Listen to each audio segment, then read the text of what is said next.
and welcome to Blockbuster Bums. Kick back your recliner, crack open a beer, and let's talk movies. And today we'll be talking about Dr. No, the first James Bond movie, and yes, more James Bond will follow. But before we get to James Bond and Dr. No, let's introduce the guys, or the bums, around the room. I'm Alex. Tom is sitting next to me. And then we have Patrick. We have Justin. And Ray, our tech guy here, will help us out. And if the audio's bad, it's his fault. So, yeah. All right. So, I don't think we have any other laundry to pick up here. So let's get to Dr. No.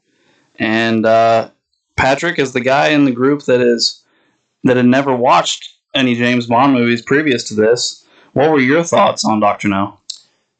Well, I'll say, first of all, I had seen GoldenEye when I was, 19, 20 in the 90s.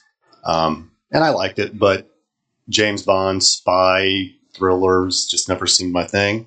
So I never really gave them a watch, not because I thought I would hate it, but just because it didn't seem like the genre I would like. Watching Dr. No, it was just a great time. I enjoyed the movie throughout. I loved the setting, and I know the characters, of course, were new at that point, but I like to see the character kind of just become a thing in its infancy, and I'm looking forward to see how maybe they evolve and grow over time.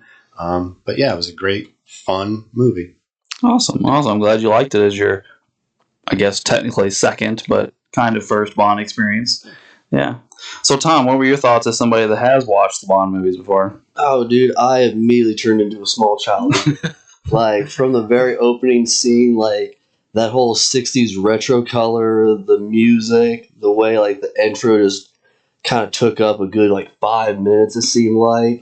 And then even leading into, the first scene with the cars, clothes, the pageantry, I was sucked into it. I loved it, dude. I forgot how much I really enjoyed James Bond movies, especially the older ones. I will say that it did take me back to my childhood a little bit, watching these older Bond movies. I've obviously watched the Daniel Craig ones more recently, but I hadn't watched some of the Connery ones in a long time. It did make me kind of feel like a kid again, sitting down with my grandpa to watch some James Bond. It was something you did with as a group and everything with the men in your family. It seemed yeah. It was like, hey, we're gonna watch James Bond tonight, boys. Yeah, we are. All excited for it. Yeah. Justin, what were your thoughts as again somebody that has watched these movies before? Yeah, I mean, of course, I watched them as a kid. I loved every single one of them. Some more than others, but that first, scene when you see him playing poker, I still think it's some of the coolest intros to a character ever. Absolutely. He was just sitting there with the cigarette, and he just looked so cool. It makes you cool. smile. When I noticed myself smiling when I saw that. It's damn, he's cool, man. And it makes you really want to wish that you could be that kind of guy. I actually have written down in my notes that Bond's introduction may be the coolest introduction to any character ever.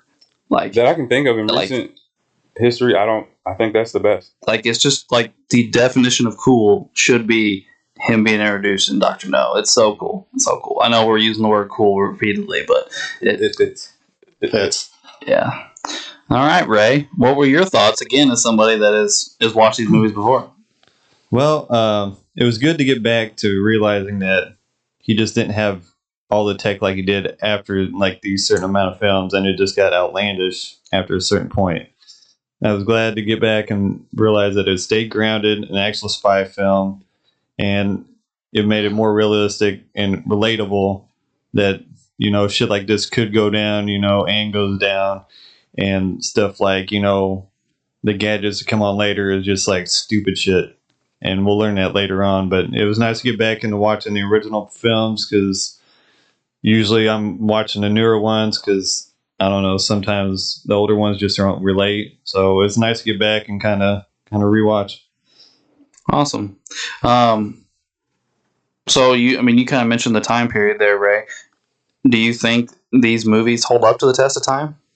Yeah, I think so. I think these older ones are actually more realistic than some of the other spy movies that we get, besides the Bond films, and we get other spy movies. These are probably more realistic, and I like that because, some of the gadgets, some of the plots and like nuclear war and like all this crazy shit in other spy movies. It's not really, I don't really like that because it's just, I don't know. I like a more grounded, realistic spy film. And to me, I don't know about you guys, but that's just what I like. Fair enough. Well, to quote my grandfather, he would say that 12 explosions don't make up for a lack of a plot. Right. And he thinks that, like, the new ones, it's just all about explosions and fast car chases instead of actually having a spy plot to it. And watching Dr. No, I kind of watched it through that lens. Like, there is the one explosion at the end where he blows up the compound or whatever you want to call it. But for the most part, there's not the explosions and the fast car chases and all that. It doesn't dominate the movie, I guess is what I'm saying. They're part of the movie, but I said, it's not the main focus. Like, it's not the main selling point of it. Correct. And like, as much as I like some of them, the like Jason Bourne has a lot of car chases and explosions. John Wick has that stuff. Even the Daniel Craig movies have that stuff. Like, it seems to be the new recipe for making spy, special agent, whatever you want to call them, movies where fast cars and motorcycles and explosions. That was big because I used Mission Impossible as a comparison. Mm-hmm. That's all about Tom Cruise. All the stunts, big, fast cars, big explosions. That was the big thing with that. And with Dr. No, it's more espionage. It's actually espionage. There's, he's trying to get clues, trying to figure out what's going on, making connections. And it just, like Ray said, it's more, it seems more real. Like, this could actually happen. These are the type of things that, could happen if you were a spy. These are the things you'd actually be doing, not walking around blowing up shit. Yeah, that's fair. So we're talking a lot about real and more relatable or whatnot. Did we find anything in the movie not real, or like, oh, that wouldn't happen in real life? There are fantastical aspects to it, of course. The villain, Dr. No, of course, with his, titanium hands or whatever they are. Yeah. Now, is it impossible to have, some sort of hook hands or whatever? No, but, to the degree they were, that was somewhat silly, of course, but I'm perfectly okay with that. Yeah. And, the dragon notion. The dragon, was silly, and it made me think, like, man, all these people on this island can't be this stupid. But, it's fun. And, it's escapism. And when you couple it with what was a lot of realism in the movie, I found it perfectly fine and really enjoyable. Yeah, so I want some of that in the movie. I think, Barry, I think you've mentioned fun twice. I think that this movie is fun. I do think not only is it fun, but the majority of the movie is very bright and vibrant. They're also on the beach a lot. They're in Jamaica, right? Yeah. And not only that, but I think the intro to the movie, Tom mentioned the intro taking 5 minutes. Them playing Three Blind Mice is just so lighthearted and fun. Like, it just introduces the movie to, oh, this movie is going to be fun. And then all of a sudden they're killing people. But like, them actually walking down the street and everything, like, oh, something's going to happen here. Yeah. Like, but, sorry. Well, in some way, when I first put the movie in and that starts, and you hear that music and you see these three fellas, I'm like, did I put the wrong disc in? Is this the right movie? Because it just seems like this is not what James Bond is to the uninitiated. I instantly thought Three Stooges. Right. When it came on. I was like, Yeah. This is going to be funny. That said, I loved it. That was great. It's a great intro. So, was I the only one taken back by, what was his name? The guy that went with Bond to the island? Quarrel. Like, could you not just taken 3 steps to the left or right and not getting caught on fire? Yeah, that was silly. Yeah, the whole very silly. I hated to see Quarrel go. And, I don't want to get too, at this point, deep dive yet. But that character was, I think, you guys probably love that character too. He was a great I liked him. character. Yeah. Yeah. At one point though, it struck me as the photographer was being held against her will at the table by Quarrel. Yeah. And he had her He arm. seemed really wanting to hurt this woman He to did. the point where he like, can I break her arm? Yeah, and I was like, Smile. yeah, that's like, I don't know if I like this guy as much. He did just get slashed in the face though too. Like, Yeah. he hit that. Well, that's a fair and he point. just like looked down and like, what now, boss type deal. It's Yeah. like, and it's like Coral was like, I think Coral could have went out in a better way. Yes. So Like, I'll say that if you're gonna write him out, at least like don't, like you said, roll to the left or right and everything, or like sacrifice in some way. Like I think they could have done the character justice more. And pistols at a giant metal tank. That just makes no sense. yeah, like Bond's order to him is take out the driver, but until they Wow. pop out the top, you can't see the driver. Right. Yeah, great idea. I mean, there's the little opening there, and I guess he assumed that he had perfect aim. Well, Bond missed the light like 3 Oh. times before he shot it out. And you see him smile at it. yeah. Well, I mean, with Koro, I mean, when he gets slashed in the face, and the next scene he immediately stops bleeding, maybe Bond thought that he was indestructible. Probably. Now Coral, I think, is a very interesting character, and I think it's a very interesting look because you think about this movie being made in 1962, and then one of the characters is African American. Like, I feel like that's interesting all in itself. But then at the same time, they do kill him in kind of like a dumb way. Yeah, Like- it was really silly. Yeah. Like, so I understand why they did it. Like, they didn't want to have to haul Coral into the facility with them too, and like have his character continue to like wander around with. I mean, Bond was at that point. It was time for Bond to wander around with a woman and hook up. Like that's what it was. So they like, we got to get rid of the third wheel essentially because they'd already gotten rid of Felix because they wouldn't even let Felix come to the island just for no reason. He's just like, call the National Guard and be on alert, and then makes Felix go back. Yeah. Yeah. And your movie has to have stakes. There have to be stakes at play to where, like, we'd grown to like this Quarrel guy Mhm. with all of his flaws, Yeah. but he was a great character. But characters like that also, who aren't central necessarily to the story, people like him, unfortunately, do have to meet their demise. Otherwise, there are no stakes. at That's play. true. Right. Yeah. It did seem like it was more motivation for Bond to continue his mission because, not going too far into it, but with his confrontation with Dr. No, he mentions Quarrel and he mentions Strangways, who is the initial guy that gets killed because of him. So I think it's definitely used for motivation. So let me ask you this, Barry. Were you surprised for your first Bond movie that Bond was captured so easily? No, and I hadn't really given that much, thought. Of course, I know that ultimately in a movie like this, there has to be that, meeting of the hero and the villain, and there has to be that danger at play. So, I just that has to happen. I didn't give it much thought. Fair enough. Well, one thing that I will say, maybe y'all can speak to it too, is I was surprised how long we went through the movie without seeing the villain.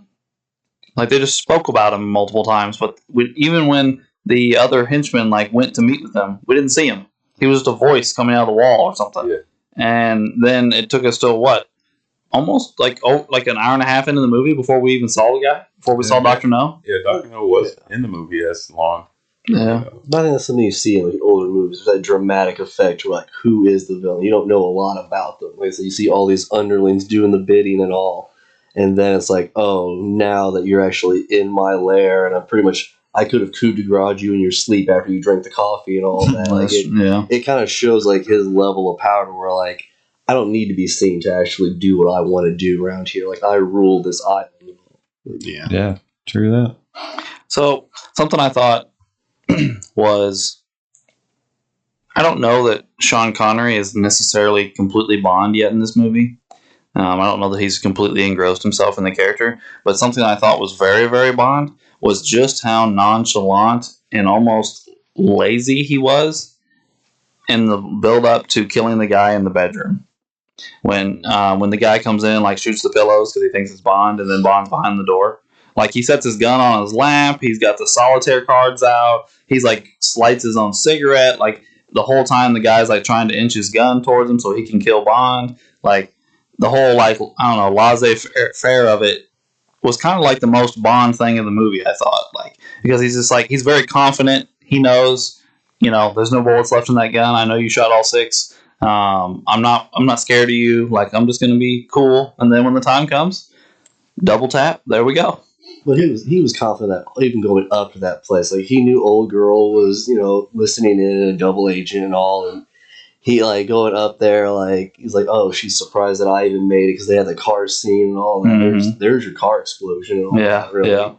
And then even through that and all, like, went ahead, had his fun with her and all, and then, like, oh, go outside, now you're under arrest, and now I'll sit around and I'll wait and everything, like, play solitaire, gun on the lap, just waiting and all, like, he's like, Professor, I knew you'd show up, like the whole thing from start to finish, and it just shows, like you said, I don't think he's quite what we know as Bond, but I think it shows that level of, like, proficiency in what he does.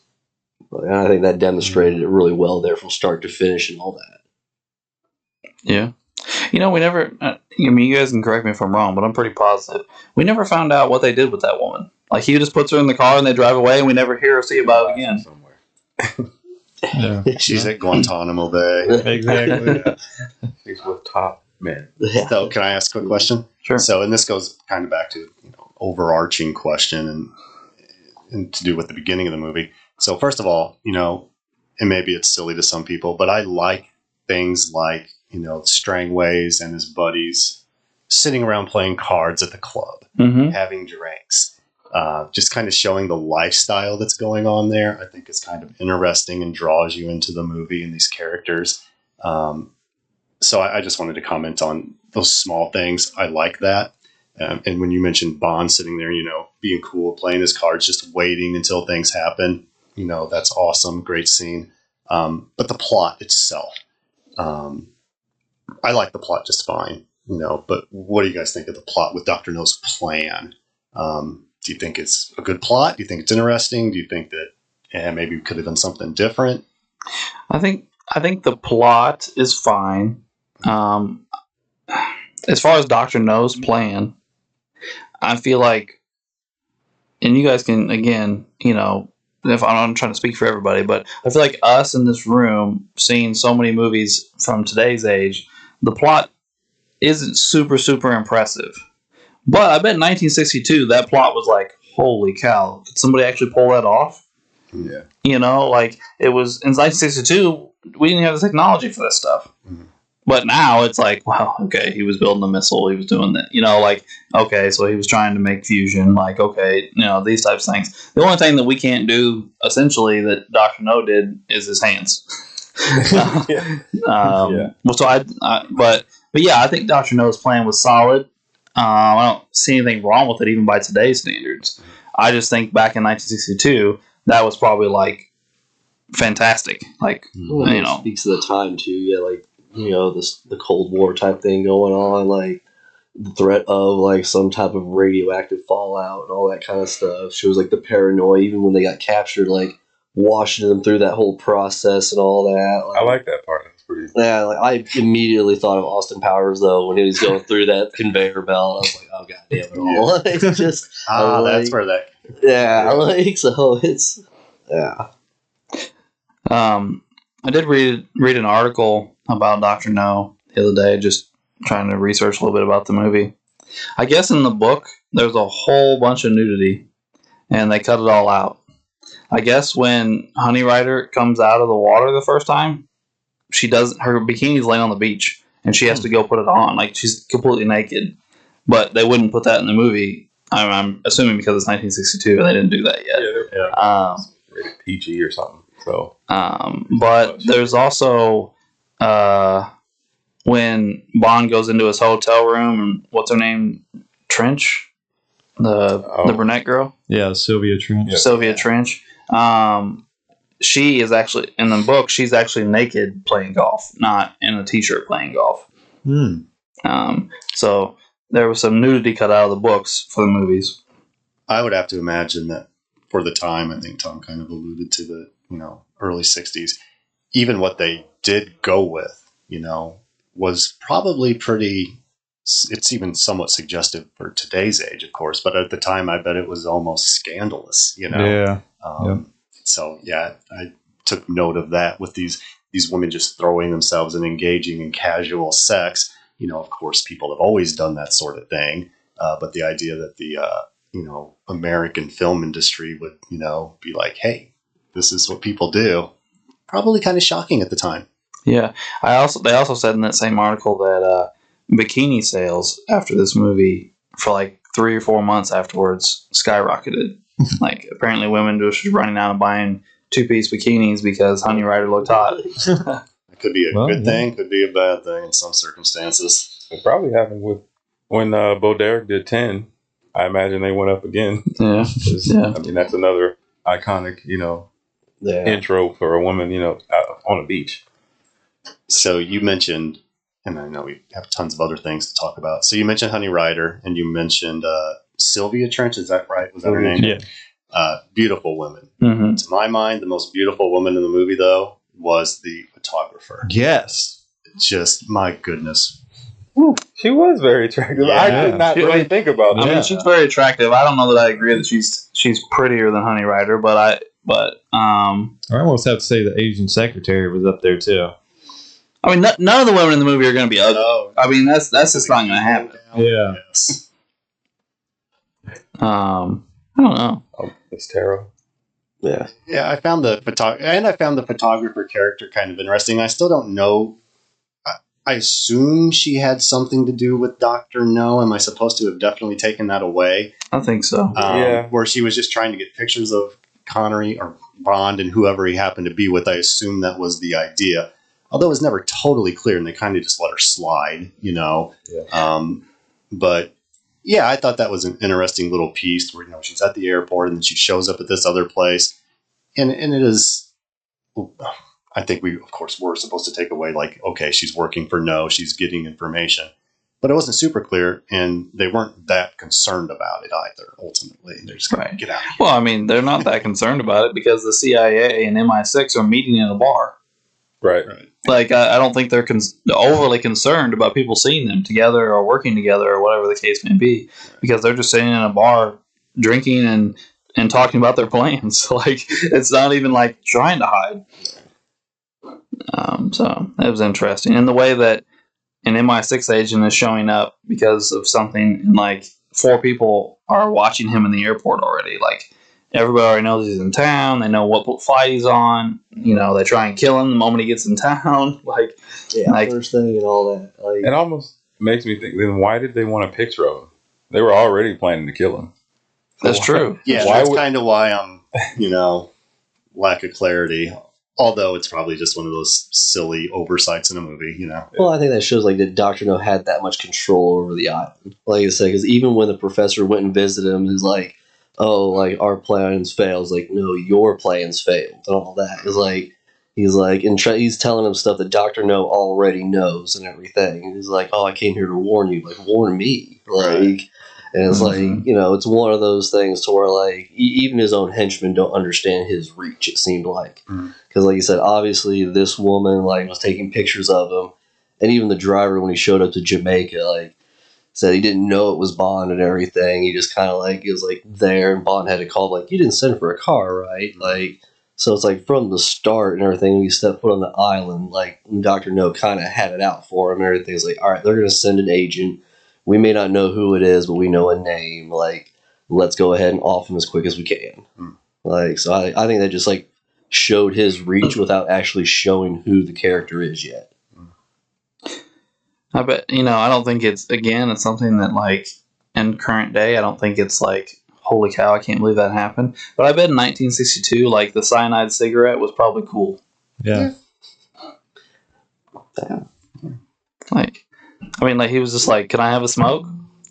First off, it's like, yeah, go ahead. Like, here's your cigarettes. And then he keels over, and you're like, what the heck? So. It's an element that they'll use later on. Yeah, so. yeah. Well, and it seems something like in the spy industry that you would use, like, all right, hey, like, you're not to get captured, and if you do, you know what to do. Like you're not going to talk. Like, and if you do, you're not going to want to come back, or you won't be alive long. Like, Well, I like it how pretty much they just sternly talk to the photographer, and he's like, she's not going to talk, boss. And he's like, let her go. And then, like, after she leaves, he's like, two people that, like, just refuse to talk. I'm like, you didn't really do anything to the photographer. Like, you beat up the other guy. Like, you were beating on him and stuff, you know, like, to get him to that point where he killed himself to not talk. But she just essentially told you no. You took her word for it. Right. Like, I'm not saying he should have tortured her, but I just mean, like there wasn't, like, holy crap. It wasn't obvious that they were like, holy crap, I'm so scared of Dr. No that I can't speak to you about this. She just lied to you and said, I work for the newspaper. Then you figured out she was lying, and she's like, no, I'm not talking to you. And you're like, oh, I guess it's over. Yeah, he used it as she was willing to have her arm broken, then talk. Well, that's kind of how he explained it afterwards. Quarrel was, I'm sure, very disappointed that he didn't get to break her arm. Yes. Yeah, he was really looking forward to it. So you mentioned a couple of minutes ago spy stuff. One of you guys did, and you know, the little things again in this movie were what was cool about it in my mind. The calling to check at the phone booth, you know, just making sure, okay, I'm not getting, you know, set up here. When he's in his hotel room, I thought the hair on the door was awesome, along with, of course, the talcum powder on the briefcase. Those little things that I didn't really know would be part of a Bond movie, because to my mind, a James Bond movie, you know, was just big explosions, this, that, and the other. And clearly I'm just wrong. That's not necessarily what they all are entirely. But I like those little things that, you know, kind of build the intrigue and show the character and kind of bring you into the spy game. And the intellect. That's retaining, you know, training and years of just knowing what the fuck to do and what to expect. And that just really shows just what kind of spy he really was. So speaking of learning and things like that, like Ray just mentioned, I think I mentioned this off air earlier, but something that took me off guard watching it this time that I caught was, he said when the guy comes in to replace his gun and give him a new gun, he's like, his line is, I've been using the Beretta in the field for 10 years. Mm-hmm. So does that mean he's already been an agent for 10 years at this time? Like in the first movie, he's already been 007 for 10 years? My takeaway, and, you know, I think previously, maybe just in private discussion, we touched on this, that M also threatened him during that scene. If he didn't switch from the Beretta to the PPK, then he could knock him back down to whatever his, you know, job status was before he became a 00. So he had clearly been a 00 for some period of time, but I think it's unclear how long. That is true. He does threaten to take him down. So maybe he's been working in the field for 10 years, but we don't know how long he's been a 00 agent. Well, where in the book series is Dr. No? I do believe Dr. No is number 6 in the book series. Because Casino Royale is what, 1, right? I believe so. Somewhere 1. Yeah. Okay.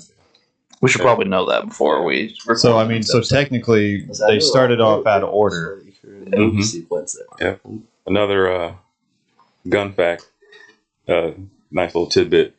When Quarrel and James were attacking the dragon, for one of the frames, Bond has a Beretta.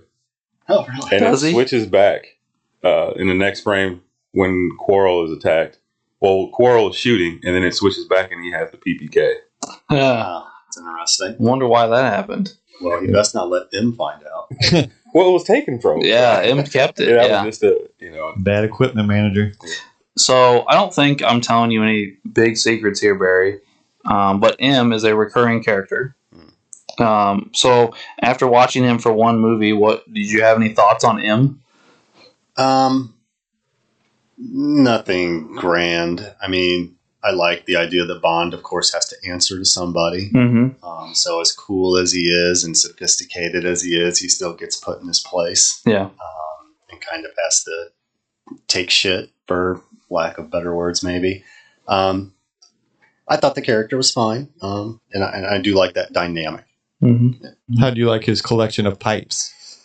I didn't notice the collection of pipes, but I love that kind of thing. I'll pay attention next time I watch it because I love those little details. He's got like a little collection of like 6 to 8 pipes just sitting there on the desk. That's awesome. Yeah, and maybe it's unpopular, and I don't know about pipes necessarily, but smoking does make you look cool. It's undeniable. An accessory. That's what it is. Did anybody else notice though when Bond is trying to leave and M is like, Bond, leave the Beretta, and he turns around and puts it on his desk, but he points the gun at M, and then makes it a point to do that. Yeah, he like pushes it so it's pointed at M, and then takes his hand off and walks out the door. And I'm like, I don't know how well that would be appreciated. Like, you just pointed you assume loaded because he pulled it straight out of his holster and put it on the desk. So you assume a loaded gun and pointed it at his boss. It's not 60, different work environment. Well, it just sets up the dynamic of Bond's this good, so he has this power, but M also is in charge and he has this power. So it's a power struggle between the two, and it's a mutual respect. So it just sets up the dynamic for the future movies.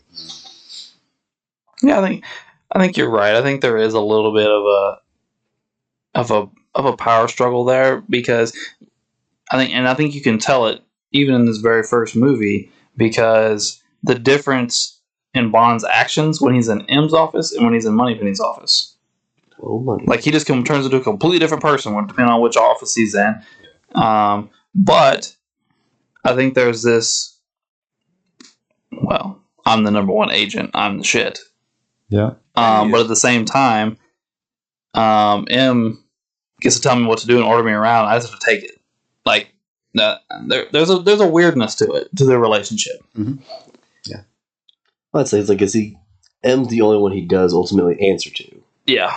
So you'll see that kind of like even in like later films where people take issue with how he does stuff and all, and it's like, it doesn't matter what you say. I'm his boss, and I told him to do X, Y, and Z. So it's like, you don't tell my agent what to do. I'll tell him what to do, and he'll listen to me only.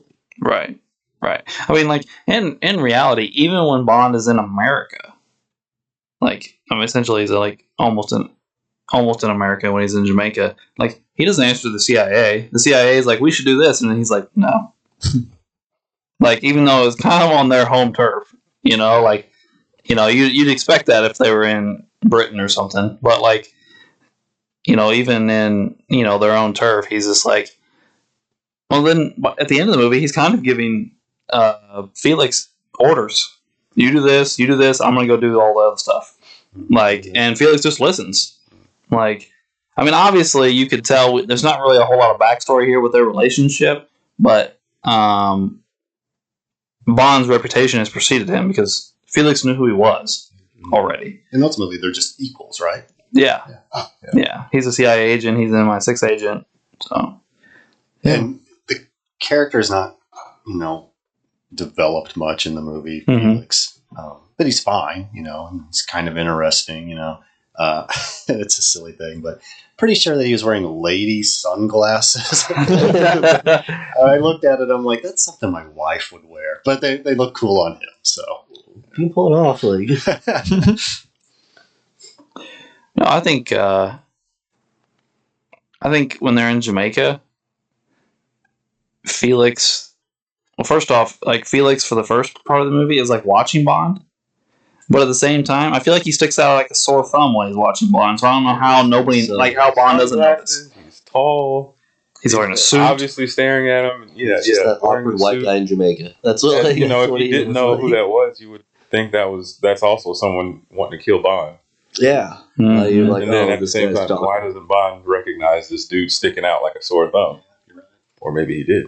I think some of that was done, though, too, to like, is this guy a good guy or bad guy until he's introduced, though? To where, like, hey, who's this mysterious character and everything's following around watching him and all that. Like, so I think that was done by design to a degree, but yeah, like you said, Bond is picking up on all these little hints here and there, but like, this one dude in women's sunglasses following him around and everything, like, doesn't see that or it's not on his radar. Like, I'm gonna have to watch it again for the sunglasses.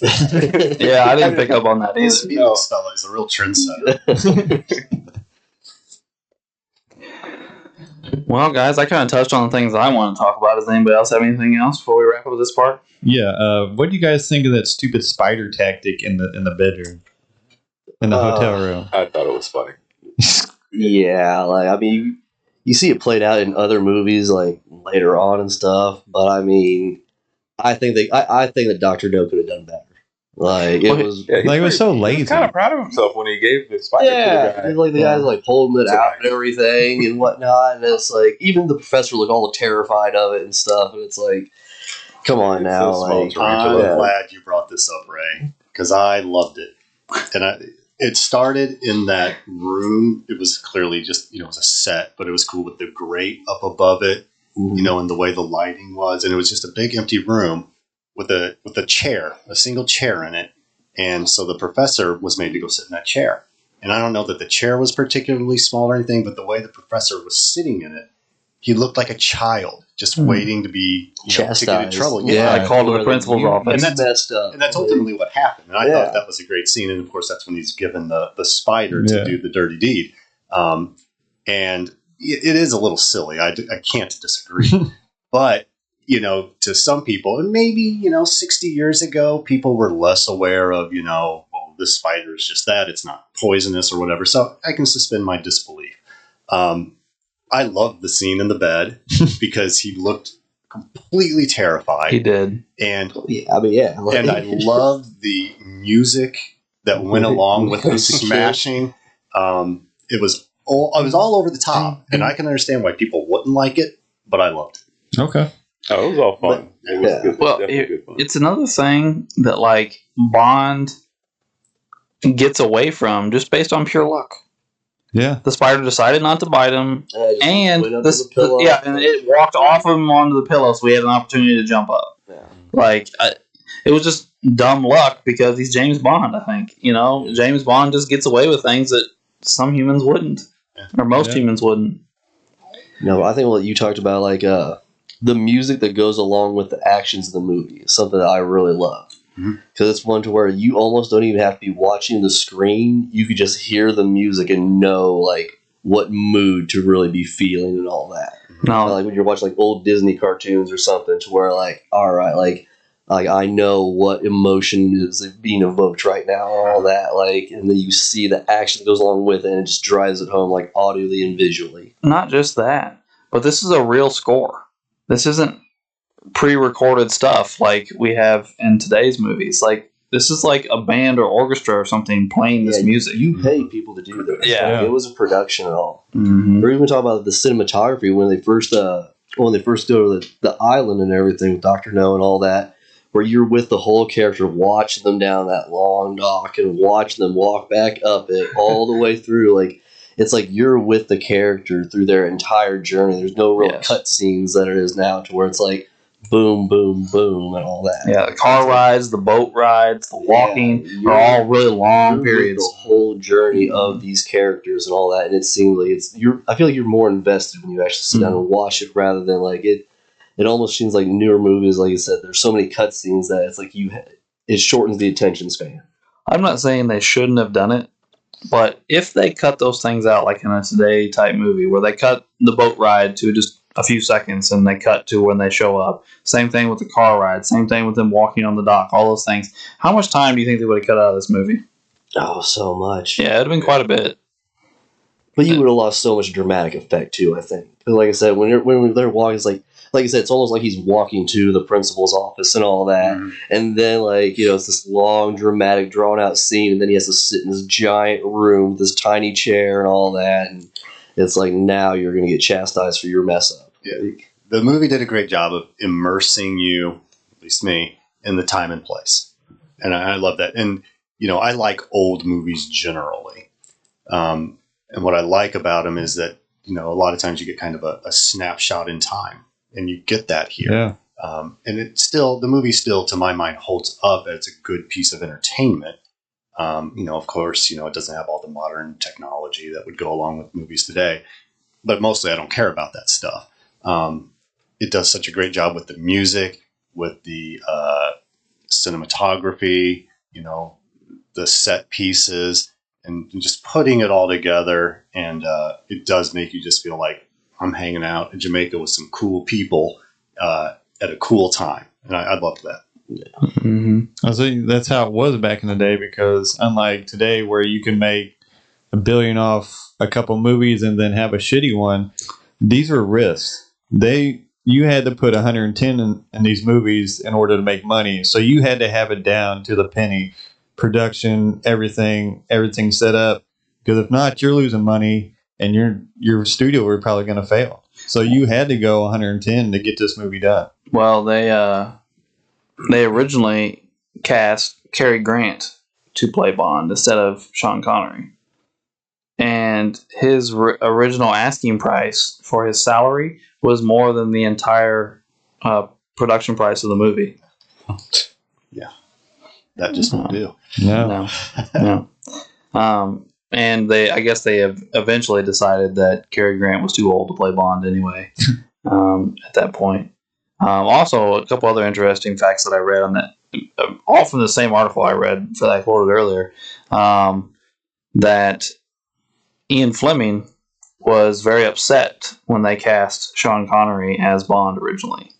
The biggest reason being that he's not British. He's like, no, this should be a British guy, blah, blah, blah. And obviously Connery is Scottish. But the other part of it is Bond is not supposed to be big. And Sean Connery is very large. He's tall, he's built. I mean, he was coming out of being a bodybuilder when he got this role. So it wasn't like, I mean, I know like we think of bodybuilders today and they don't look like Sean Connery does in 1962, but he's a pretty big guy. Yeah.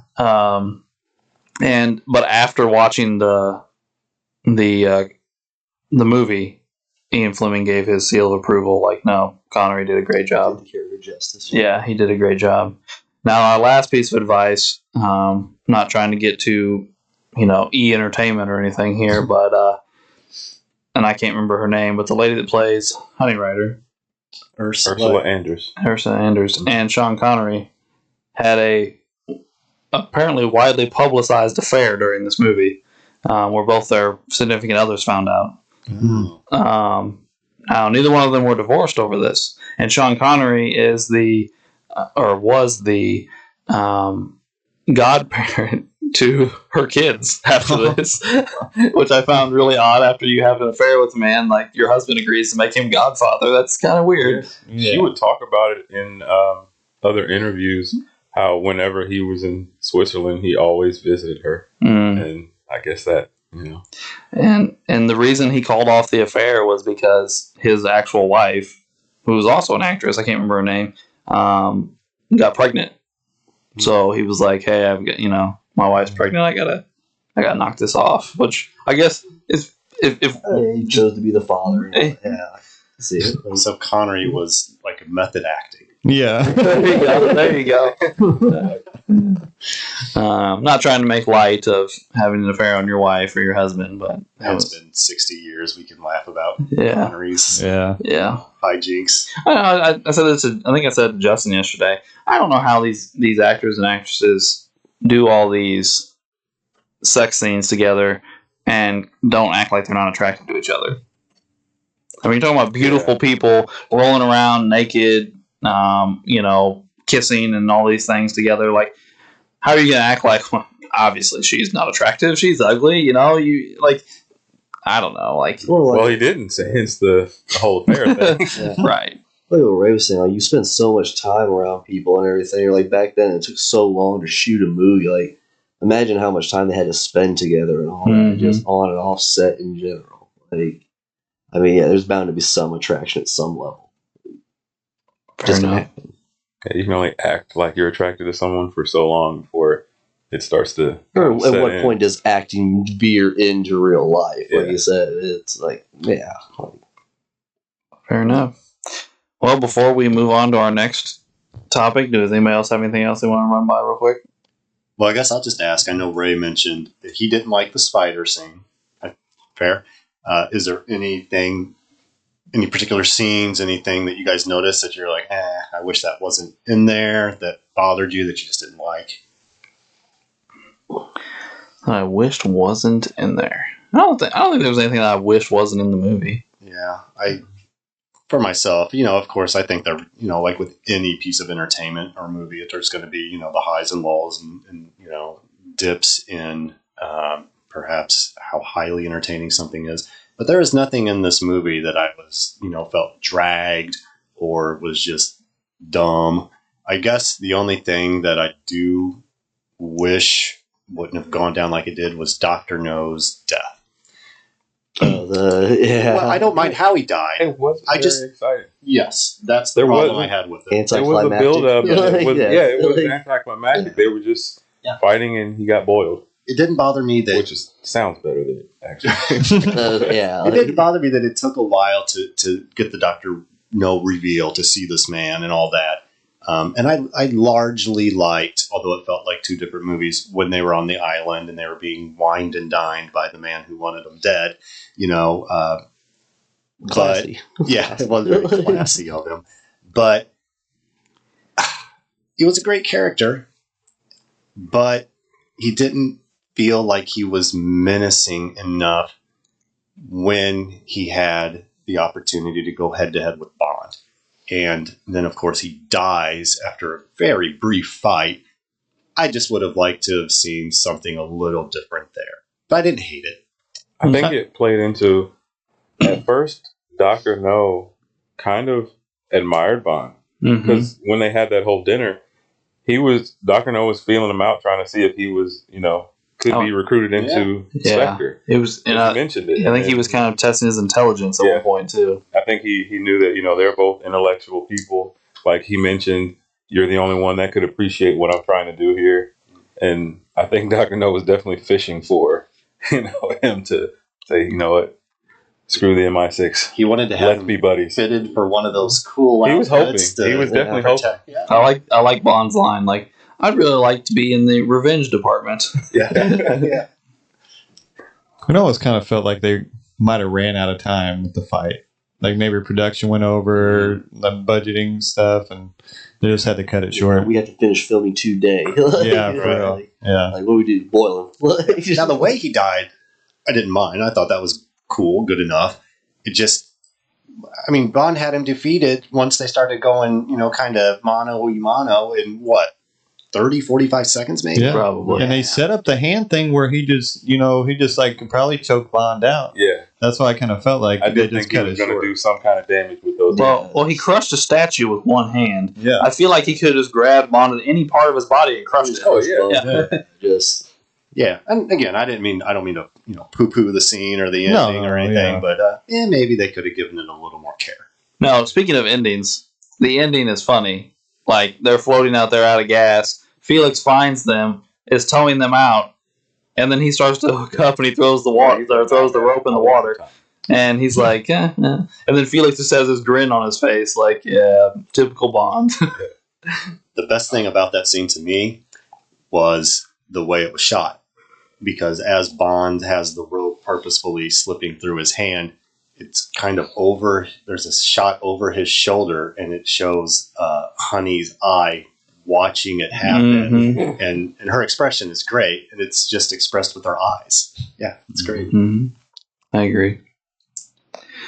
All right. Well, I think that'll wrap up our conversation about the movie as far as just basic conversation. And we're going to move into our next segment, which we'll be doing every week.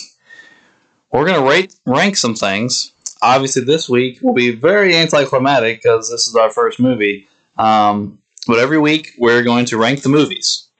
So, obviously, this week, Dr. No will slot into the number one spot because we have no other movies to rank it against. How many movies are total? Was it 25 or 26? 26, I think. 26. Yeah. There's 26 movies, so the longer this goes on, the more movies will be on the list, the more debate there'll be in this segment, obviously. Yeah, but we probably got like 2-3 years for a new one anyway, so. Oh, yeah. Yeah, I don't even know about that. They don't even have a Bond. God, yeah. Yeah, we haven't even cast anybody yet. Secondly, we will be ranking the Bond girls. So the official Bond girls from each movie. So this movie is Honey Rider. So obviously she goes into the number one spot because she's it at this point. Do we want to talk about what counts as a Bond girl? Yeah. I don't much care for your dismissiveness toward the photographer gal. Yeah. Each movie has their one specific Bond girl, and usually it's who he ends up with at the end of the movie.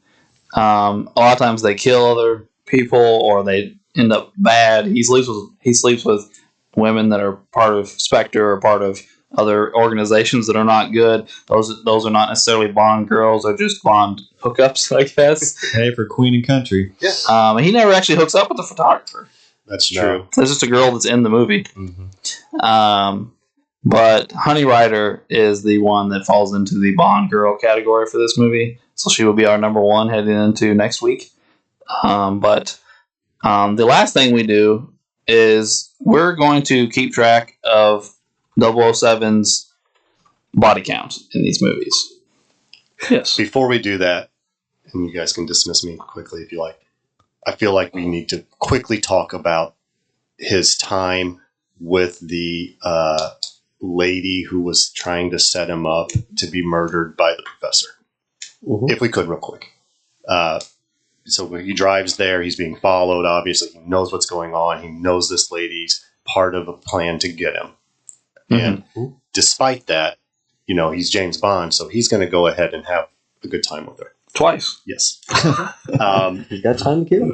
And I'm sure that in the modern age, people might take issues with many of the things going on in this scene. I don't particularly, because it's, of course, part of the movie and part of a broader picture. But there were some noteworthy things. Even, he knows that this gal's out to get him. She's part of this plan. So, he doesn't do anything to harm her particularly, but you see him with a towel at one point, kind of gripped like this, like almost like suggesting strangulation of her, which I thought was kind of interesting. And he almost forces her to play along to the point where they're having sex. And of course, this was never part of her plan. But, and some people, of course, would take issue with this. I have no particular issue with it because this lady's trying to kill him. He's playing along with her game and getting some satisfaction out of it as well. But he treats her to some degree fairly roughly at times, And I just thought that that's the whole scene. You could never have that scene today. But it definitely fit. I say not without criticism. Yeah. He wouldn't. I don't know that he'd be looked at as quite the hero in today's movie. Yeah, you definitely couldn't do it shot for shot. You could not make that movie today. Right. Yeah. So I just thought that scene was pretty interesting and showed to some degree a callousness on his part, but it was called for in many ways. It was almost like, well, I know this woman is trying to kill me, but I've got time to kill until the backup shows up. So what am I going to do in the meantime? Her. Yeah. And of course, what the original plan was. Yeah, her. Like, exactly. It's like, hey, I want to call you out on this. Like, So I'm sorry, I didn't mean to interrupt you. I just thought that scene was. yeah. No, you're good. So Barry just mentioned her. I can't remember her name now. Miss Taro. Miss Taro. So he did hook up with her. He also hooks up with Honey Rider. And then in the beginning, Sylvia Trench. In the beginning, so his body count in this movie is 3. So he has 3 women in this movie. Not a bad start for the first Bond movie. So those are the things we're going to keep track of every week. So obviously, very, very bland time of it this week with nothing to argue about or go over. But I do believe that will wrap up our Dr. No episode. And we would appreciate you tuning in next week for our From Russia with Love episode. I think that'll be fun. And this instance, that'll actually give us some people to compare, and the segment won't be so quick. But again, tune in next week for Blockbuster Bums. How long was that, Ray?